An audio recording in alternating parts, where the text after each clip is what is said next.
బ్రహ్మచారి గారు నల్గొండ జిల్లా వాసి. మరి వారు సేవా దృక్పథం అంటే వారికి ఎంతో మక్కువ. మరి అనేక సేవా సంస్థలలో కూడా వారు పనిచేస్తూ ఉన్నారు.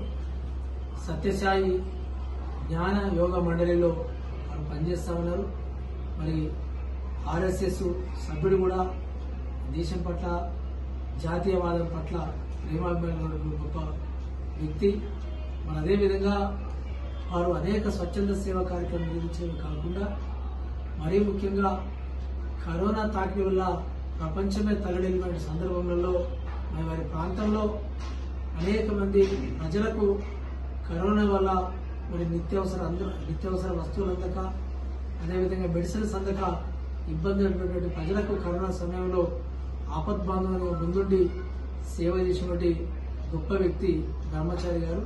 మరి వారి యొక్క సేవా దృక్పథాన్ని దృష్టిలో ఉంచుకొని బహుజన సాహిత్య అకాడమీ నేషనల్ కమిటీ వారిని సేవారత్న నేషనల్ అవార్డుకు సెలక్షన్ చేయడం జరిగింది. ఈ యొక్క సెలక్షన్ లెటర్ ను హైదరాబాద్ లోని బహుజన సాహిత్య అకాడమీ జాతీయ కార్యాలయంలో అందివ్వగా ఈ యొక్క అవార్డును జూన్ 10వ తారీఖున మహారాష్ట్రలోని పూణేలో నిర్వహించబోయే వెస్టర్న్ ఇండియా బహుజన్ రైటర్స్ 4వ నేషనల్ కాన్ఫరెన్స్ లో వారికి అవార్డును ప్రదానం చేయనున్నాం.